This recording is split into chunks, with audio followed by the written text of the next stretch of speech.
So good afternoon all. We were looking at minterms and max terms. I introduced what is a minterm and max term in the last class.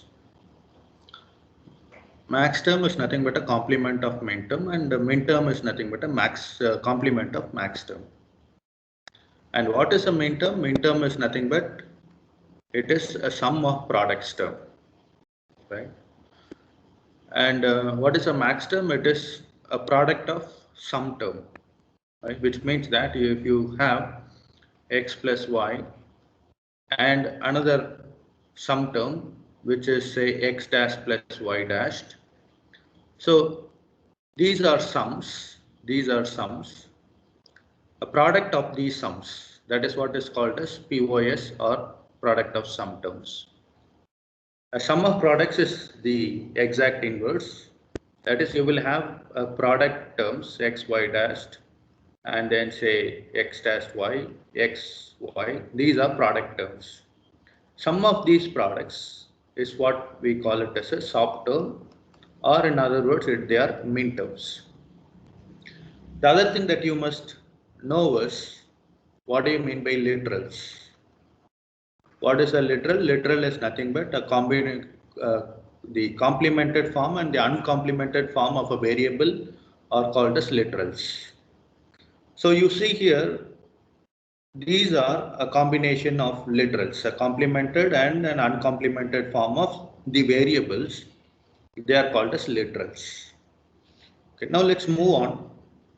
So next what we are going to see is called as a canonical form or a normal form. Now what is this canonical form? Before I explain in detail, you must know that the Boolean functions that we are representing. Number one, how are we representing the functions? We are writing our functions as f1, f2, f3 as in this particular example. These will be either a sum of product term or if you write in terms of min terms, then they will be in terms of sum of products. If you write in terms of max term, then they will be product of sum terms. Normally, it is a very good practice to represent these Boolean functions as in the canonical form only, not in any other form. Any other form are incomplete forms. What is an any other form? Say for example, x plus y dash z. If you write in this particular form, this is an incomplete form.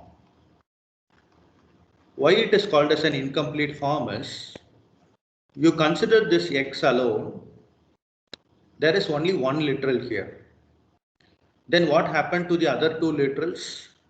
We must know that also, right? So a canonical form is a form which contains all possible literals in a product term if you are working on min terms, and in the sum term, say for example x plus y multiplied by x dash plus y in the products term. Okay, so here again, if you have, say for example, if you don't have this y, then this is again an incomplete form, right? So now first let us take an example of min terms. We have three variables here, x, y, and z. These are the all possible input combinations since we have three different variables. So what is 2 power 3? 2 power 3 is 8. Sorry, yes, 8. So 8 different possible input combinations. And we are just assuming that there are three different functions. These are Boolean functions. And this function f1 is 1 when your input combinations are 1, 1, 0. And f2 is 1 when your input combinations are in these positions. That is this one here. In these ones, they are 1. Similarly, f3 is 1 in when you have these input combinations. Now what is that we are going to do is, we are going to write the Boolean functions, Boolean expressions for these functions. So what is f1 given as? F1 is given as, normally 0 is represented as x bar, you see here. 0 is represented as x bar and 1 is represented as x. Please note, we are writing the functions in terms of sum of min terms. Or in other words, we are writing in SOP form. We are writing in SOP form. So if you are writing in SOP form, F1 corresponds to what? Corresponds to 110. So 1 corresponds to X, 1 corresponds to Y, and 0 corresponds to Z bar. Please, again I am repeating, we are writing in terms of sum of min terms. So we have just written a min term here. Okay. Now similarly F2. So if you are writing expressing in terms of the canonical form, so this is what is the canonical forms. And what is the min term equivalent value? The min term equivalent value is normally min term we will write it as small m, and in bracket this corresponds to decimal equivalent of 6. So we write it like this. Now for function f2, the min terms are x bar, because it is 0, 0, 1, right? So 0 corresponds to x bar, y bar, and z. Then what? Then it is 1, 0, 0 corresponds to 1, 0, 0, y bar, z bar.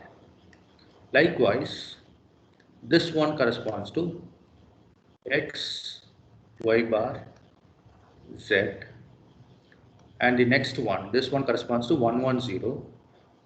So x, y, z bar, and the last one corresponds to x, y, z.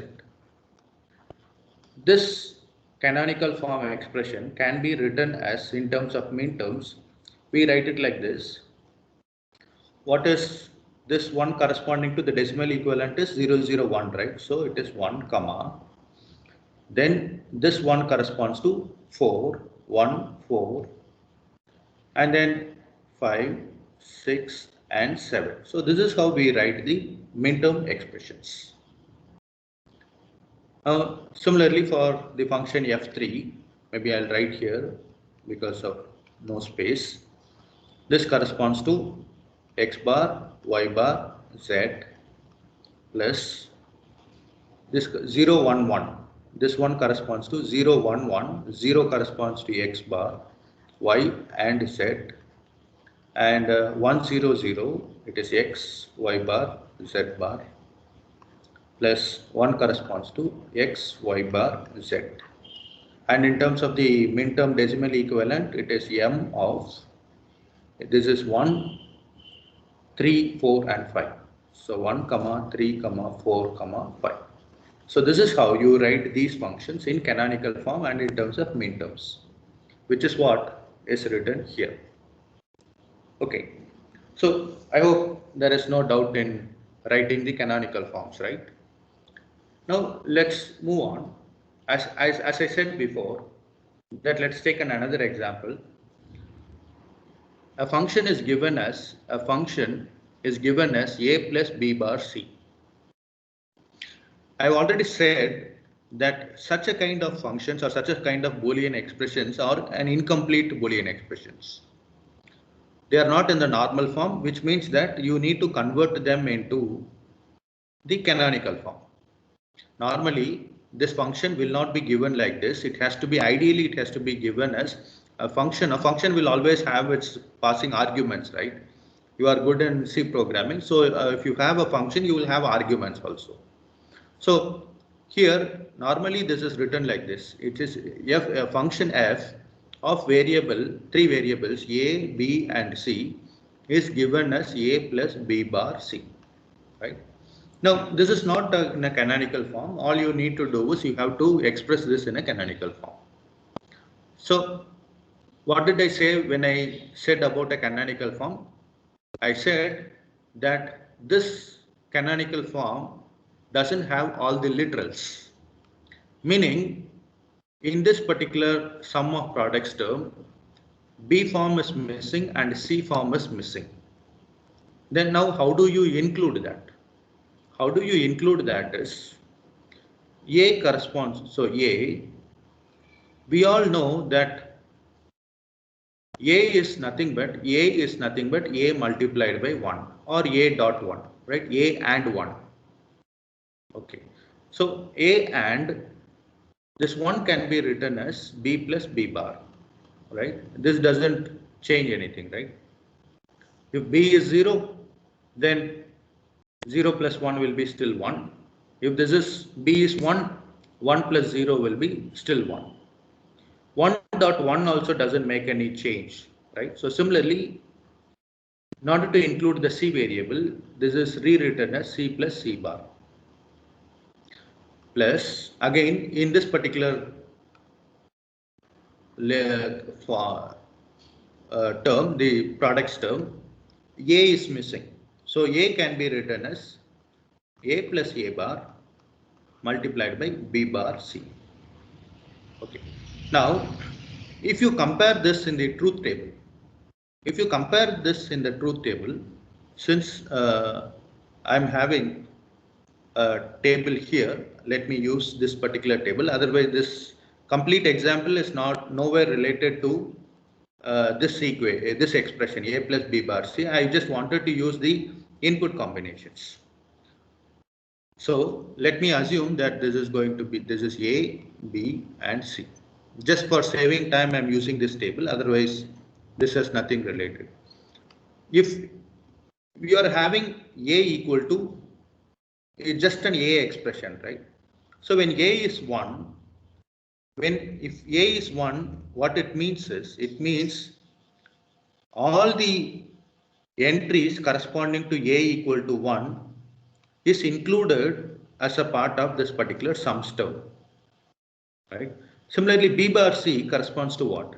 B bar corresponds to 0 and C corresponds to 1.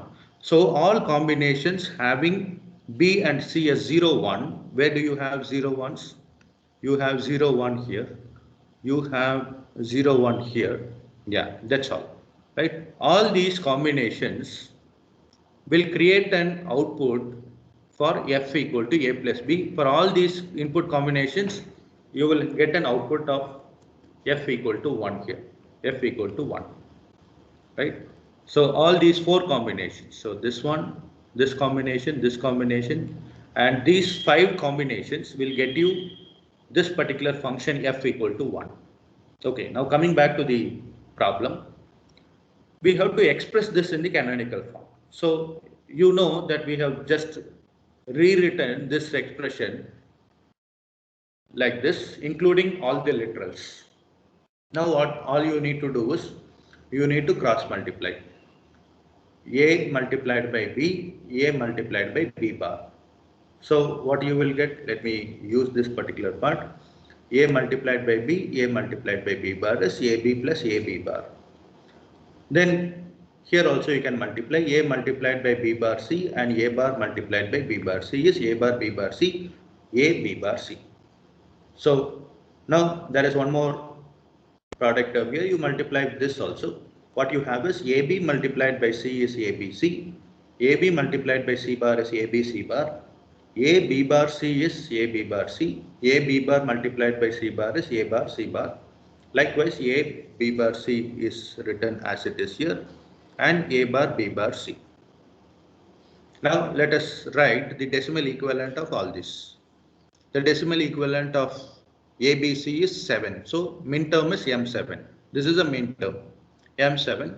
This is 110. 110 corresponds to 6. 101 corresponds to 5.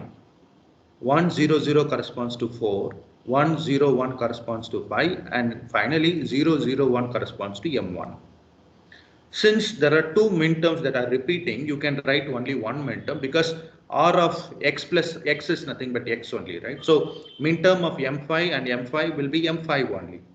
So just rearranging all the minterms, the final minterm expression can be written as summation of, why summation? Because minterms are sum of products term. These are sums, right? Sum of all minterms. What are the minterms? Just rearranging their numbers. It is 1, 4, this 1 here, 4, 5, 6 and 7. So this is what is the canonical form of the given function a plus b bar c. Now please remember this number 1, 4, 5, 6, 7. These are the same numbers I highlighted here. What is this one corresponds to? 1, 4, 5, 6 and 7. Right? I hope you can find some correlation between the canonical form and the given expression. So that's the beauty of digital electronics. Okay. Now let's look the same thing on the product of sum term. Product of sum term, which is nothing but the max term. Now we have already seen that your max term is a complement of min term. Now if you have 1, 4, 5, 6 and 7, what is the complement of these expression? What are the other entries that are missing? I've always said that the min term is a complement of max term, and max term is nothing but product of sum term. So product symbol we will write like this, and max term symbol we will write like this. And what are the numbers that are missing here? 0 is missing here. 1 is already there. 2 is missing here. 3 is missing here. And 4, 5, 6, 7. Yeah, it's only 3 variable map. So hence, so this is the product of sum term. So these are the product of sum term. Now, in max term, it is the reverse, that is 0 will be represented as A and 1 will be represented as A bar, just for example. So 0 corresponds to, in terms of min terms, it corresponds to 0, 0, 0, but we have to complement and write. And this is already a product term, we have to write it as sum term. So what is this corresponds to? This corresponds to X bar, Y bar, Z bar. But we have to complement and we have to change the sign also, right? So X bar will become X and this dot will become plus, Y bar will become Y and Z bar will become Z. It is like, use the other side of the brain, use the complemented form of your thing. So 0 can be represented normally as X bar, Y bar, Z bar, complement everything, X plus Y plus Z. Similarly 2, this corresponds to 0, 0, 1.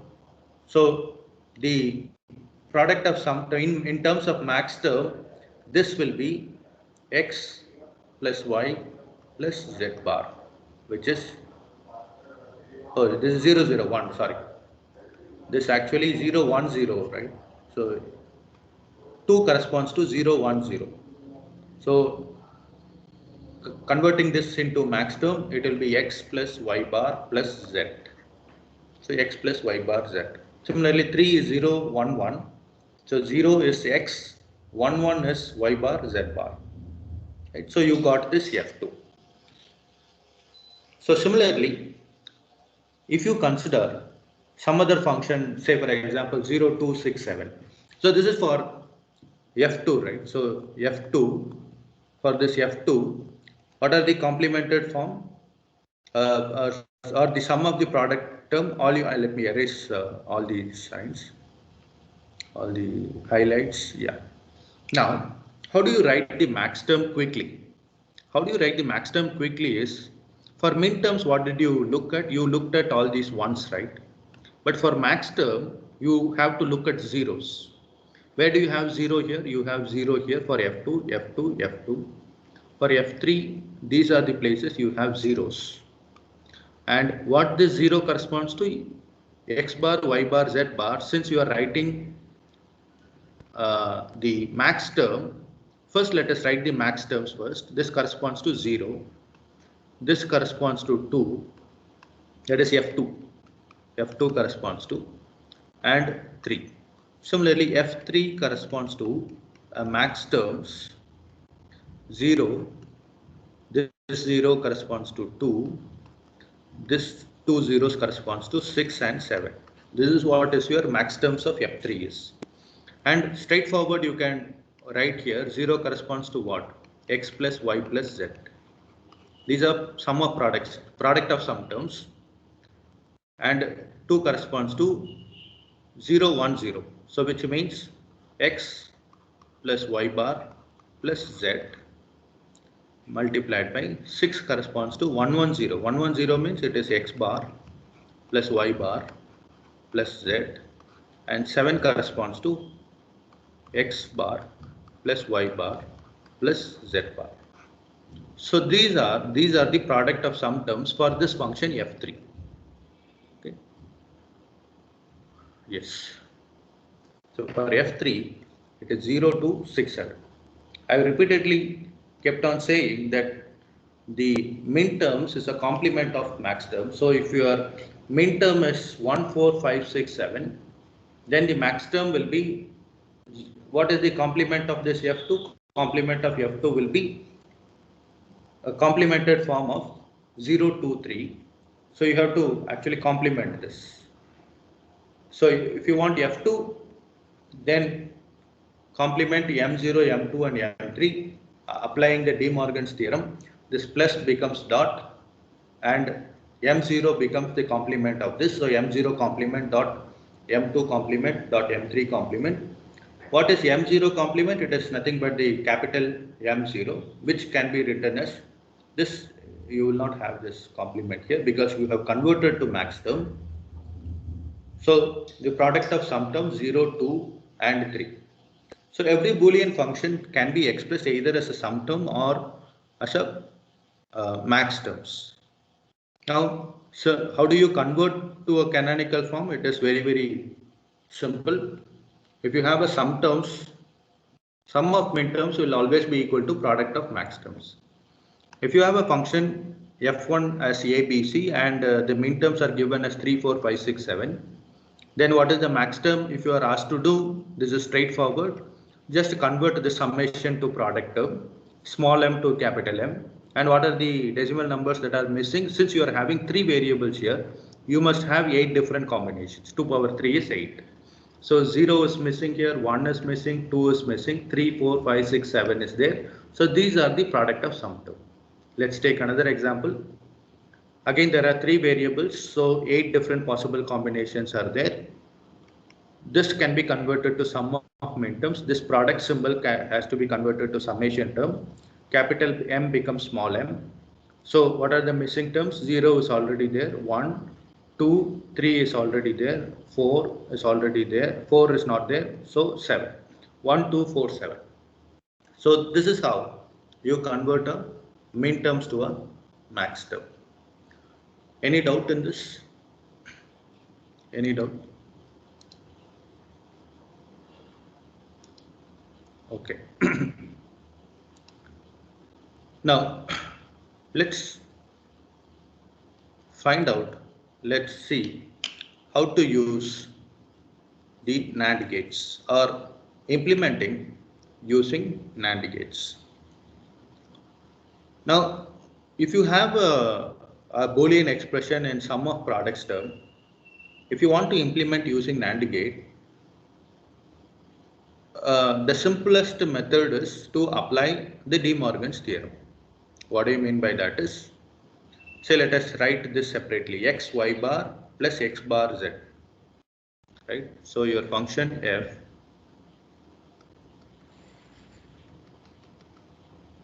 okay, it got hanged. Oh, right. So your function f is given as x bar y plus x z bar. I hope I am right with the equation.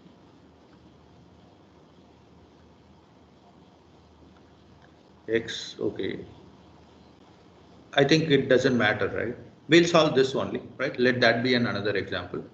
So if you want to implement this function using NAND gate, then what is the rule is, you apply De Morgan's theorem. What is De Morgan's theorem? Put double bar. Put double bar. Once you put double bar, then this becomes, first break the inner bar, break the line and change the sign. This becomes x bar y, the whole bar. Change the sign, right? Dot x z bar, the whole bar. Okay. And you have one more bar. The outer bar is still there. The outer bar is still there. Okay. Now Yeah, this can be now implemented using NAND gate. How you can implement using NAND gate?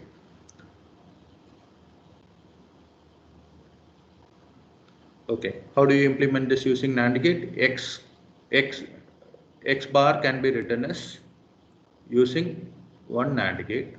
So if this is X, this will be X bar and multiplied by Y, right? Multiplied by Y using a NAND gate. So this will become X bar Y the whole bar. Right? So we are done with this. Now similarly, we need X, right?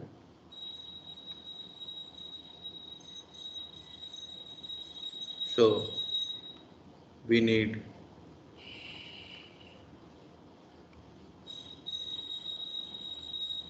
from here X, let's take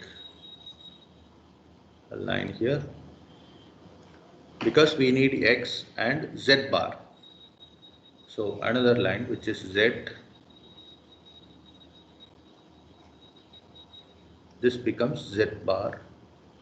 NAND of these two things will become X Z bar the whole bar. We are done with this also. Now the outer bar is there. The red bar is also there. So this two combinations, because these are dot products with outer NAND gate. So this will be your function F. This is your function F. I hope there is no doubt. So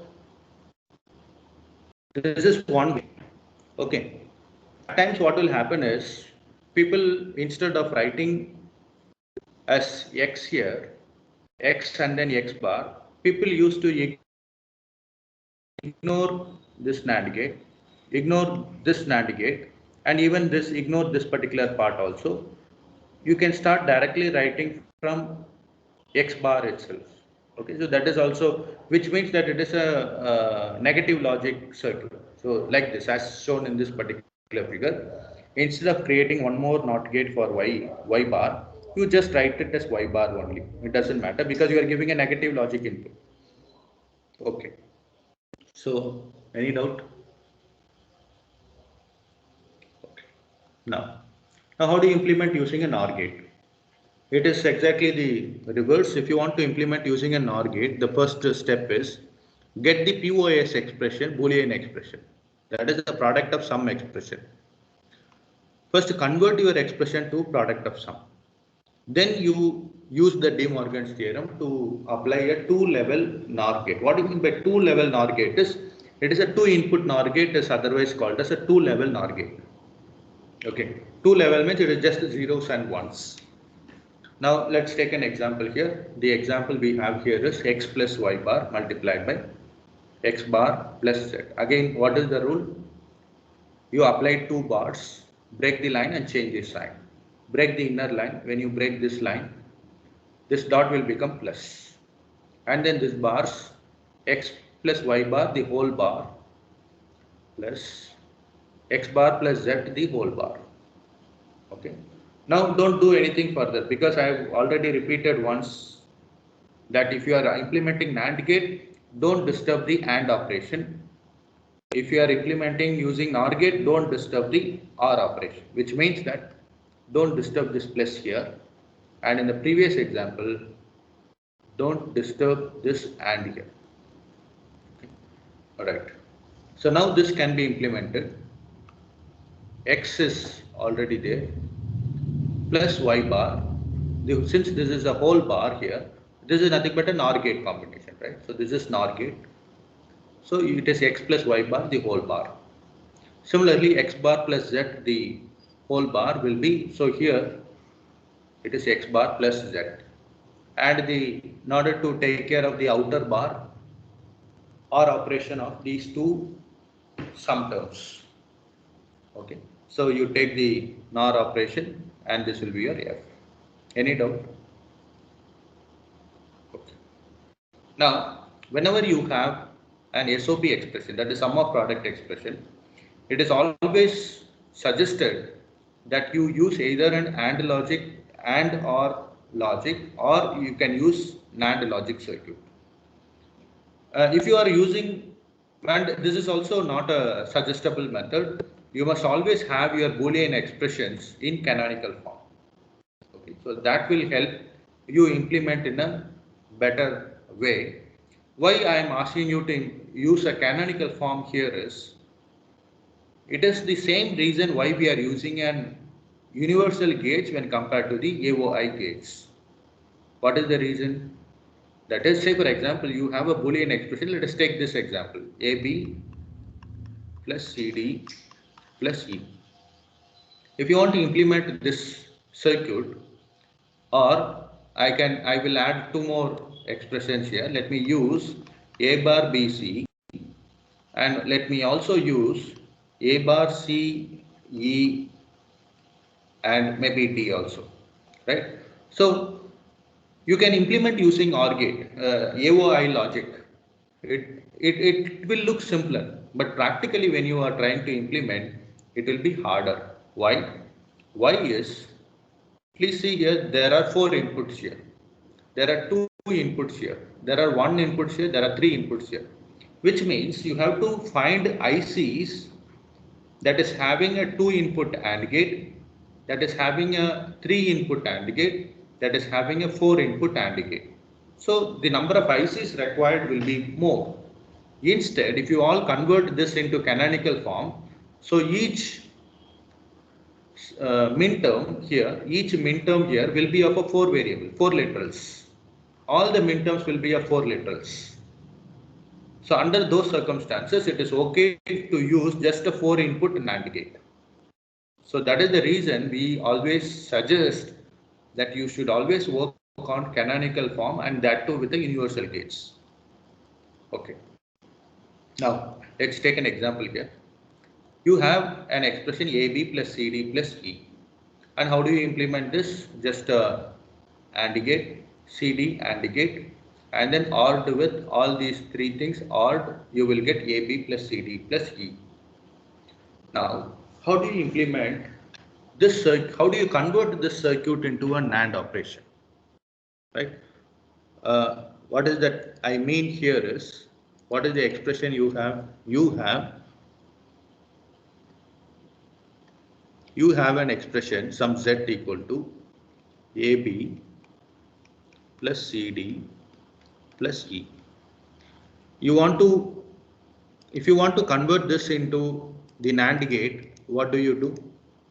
You will take double bar, and then break the line and then change the sign. So that is what you do when you use De Morgan's theorem. But in case from the circuit itself, what is that from the circuit? This is A, B, and this is C, D, and E. Right? So this 3 combinations will give you the function Z, or the output Z. Now, is it possible for you to convert this circuit itself into a NAND gate circuit? Yes, it is possible. What is the rule is, if you are working on if you want to implement using NAND gate, then put a bubble in front of an AND gate here. You are having an AND gate here, right? So put a bubble here. If you are having an OR gate, put a bubble on the input side. So you are having 3 inputs here, put a bubble here. Okay, so you know that a bubbled OR is equivalent to, what is a bubbled OR equivalent to? A bubbled OR is equivalent to a NAND gate. Similarly, a bubbled AND is equivalent to a NOR gate. Is equivalent to a NOR gate. Okay, so this you must remember. Now, if you follow this particular rule now,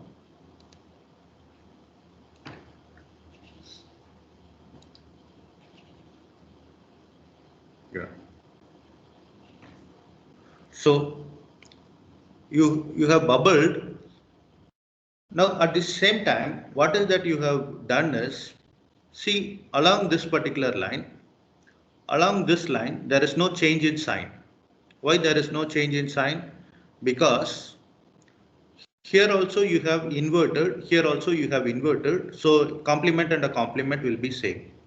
Along this line, here also you have bubbled, here also you have bubbled, so it is a complement. Complement of a complement will be same. Here you have complemented, so what you should do is your input must also be complemented here, meaning this E will become E bar as your input.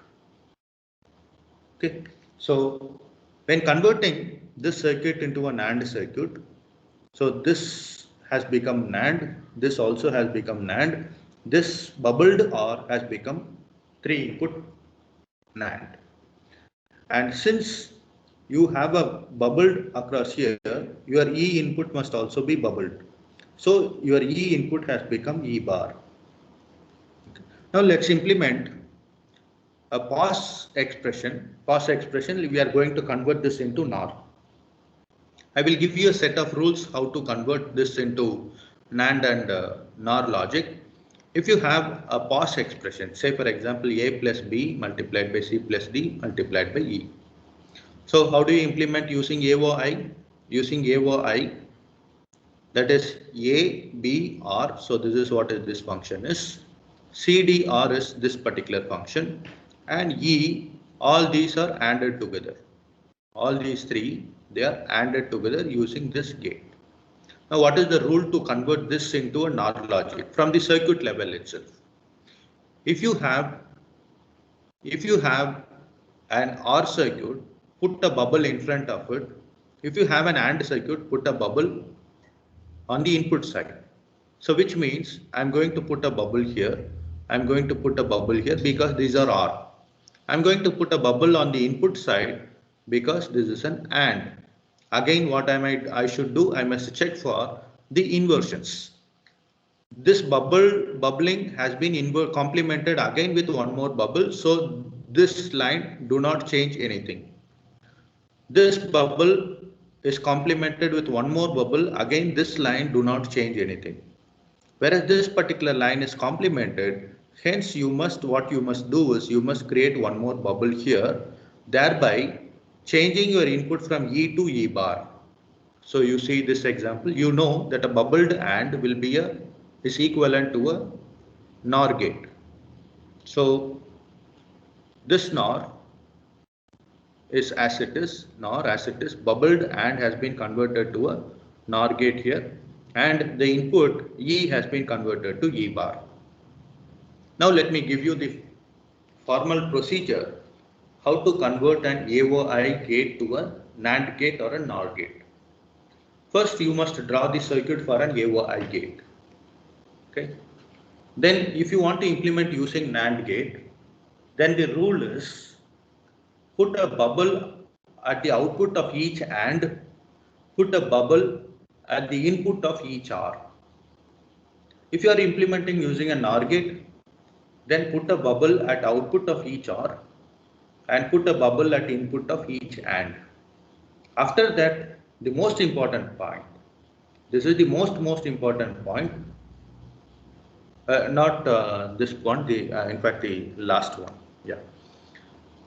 Okay. If you have an inverter, obviously each line will have, you can put one more inverter to invert the operation. And then what you should do is replace the bubbled ORs to an AND and replace the bubbled AND to the NOR.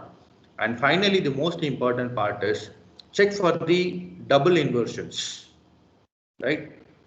If you are having a double inversion, then it is fine. A complement of a complement. If you don't have a double inversion, then you have to be slightly careful because that will completely alter the logic. Now let us take an example. I think, yeah, very good example here, I believe. Shall we do this? Yeah, we will do this one. Let me take this circuit. Let me draw it so that, you know, when I do hands-on, you will understand better. So an AND gate, A and B are the two inputs here. So A is another one or two inputs. They both are ANDed. And then C and D are ORed. C and D are ORed. And these both are ANDed together. And this is further, I think, knotted back. And then these are ORed with A. I have one more input coming, and this is ORed. Okay, so this is what is our output function is, say, F. Now what is the rule says? I am going to convert this into a NAND logic. If I am going to convert this into a NAND logic, what I must do, I must first create a bubble. If I'm having an AND gate, I will put a bubble on the output side. I'm putting a bubble on the output side. And if I'm having an OR gate, I will put a bubble on the input side. So I'm having a bubble on the input side. Okay. Now, what I should check here is, obviously this has become NAND, this has become NAND, this will get converted to a NAND, this will also get converted to a NAND. But I'm doing a mistake here. What is that particular mistake is, there is an inversion taking place. Here the input is getting changed here. Along this line if you see, right, you are inverting your input. Here at least it is okay, because here also you are inverting, here also you are inverting here. So what you should do is, so we have created a bubble, so that is the first step. Second step is, wherever you are having these inversions, you create a NOT gate in between, right? So along this line, you are inverting voluntarily, right? So put a NOT gate. Here you are putting a NOT gate. Here again there is an inversion here. I'm going to put a NOT gate here. Here there is an inversion, and then again it is further getting inverted, right? So there is no need of a NOT gate here along this line. Here there is a bubble, so you will put a NOT gate here. Here you will put a NOT gate here, right? So once you put a NOT gate, now each NOT gate will be converted to a NAND circuit. How? At least these C and D can be easily converted to C bar and D bar. So there is nothing to worry about here. Whereas here, this NOT will be replaced with a NAND circuit, NAND implementation like this. Here again, this part of the circuit will also be replaced with a NAND circuit like this. So this is nothing but a NOT circuit only, right? This NOT will obviously get converted to a NAND circuit. So if you look at the final circuit here, it is A and B, right? You are having a NOT gate here. So a NOT has been implemented using NAND. This NOT also has been implemented using NAND. Already existing NOT gate will be converted to a NAND. And then this input, either you can convert this also to a NAND, or you can just write it as C bar and D bar, right? So this is how you convert an AOI circuit to a NAND implementation. Now let's take the same example for a NOR implementation. For a NOR implementation, what is that you do here is, I'll try to erase.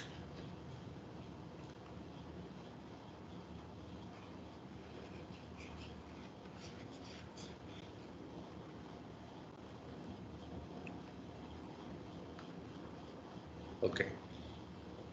So this is what is your original circuit was. C and D. You had an AND gate. So this is your original circuit. Okay. Now, if you want to implement using NOR, what is that you need to do? If you have an AND, you put a bubble on the input side. So you will put a bubble here. You will put a bubble here. And if you are having a NOR, OR gate, you will put a bubble on the output side. So a bubble on the output side. Now, where are the inversions taking place? The inversions are taking place, let me highlight here. The inversions are taking place here, and then an inversion is taking place here. This inversion is complemented on its own. So a complement of a complement will be the same. So this doesn't matter. So what you should do is, in order to compensate for this inversion, you have to put a NOT gate here, right? And in order to compensate for this bubbling, here also you must put a NOT gate here. Here also you are getting a bubbled output. So here also you have to complement using a NOT gate here. So yeah, right. So these are the places you will put NOT gate. You have bubbled at two places. I think I missed this particular part. Yeah, you have bubbled here also, right? So you will put a NOT gate here. So here there is a NOT gate, and here in order to compensate for this inversion, a NOT gate, and on the output side also, in order to compensate for this bubble, there is a NOT gate.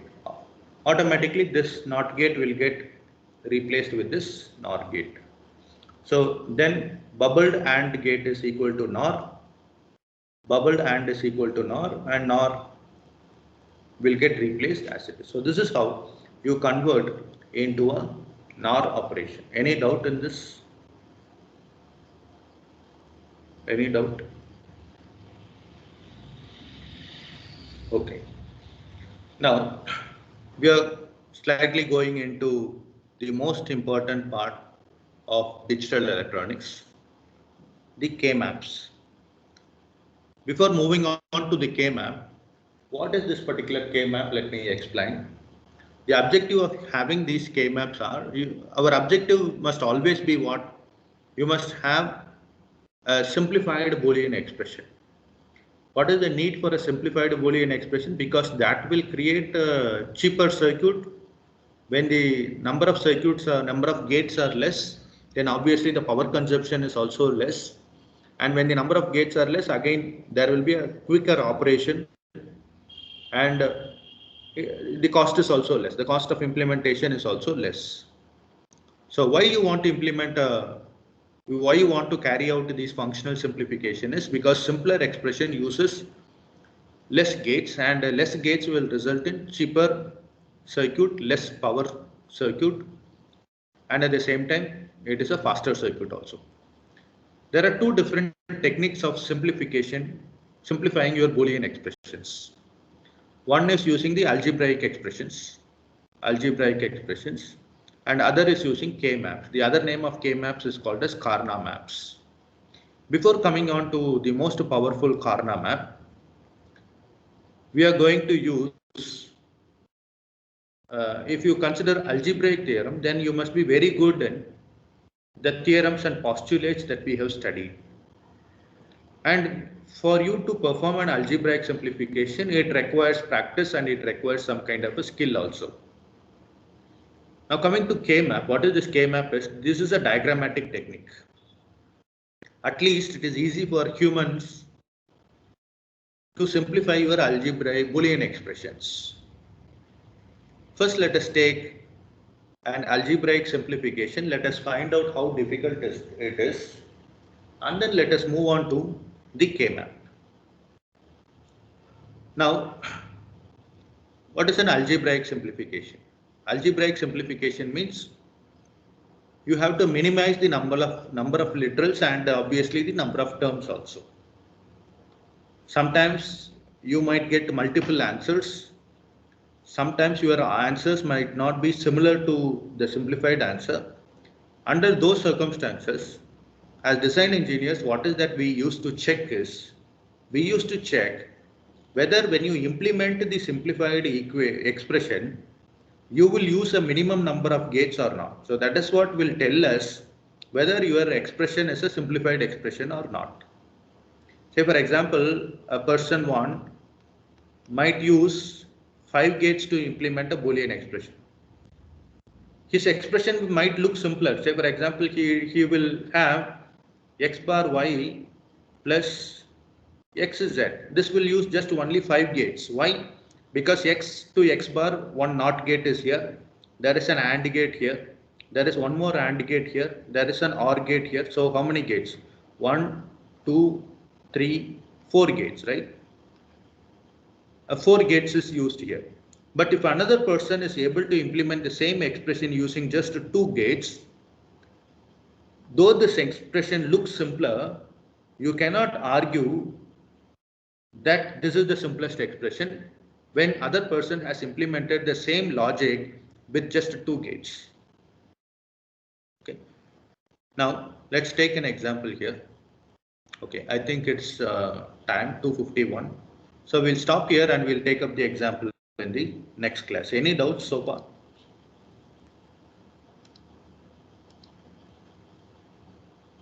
Any doubts? Okay, if there are no doubts, then you may exit the meeting.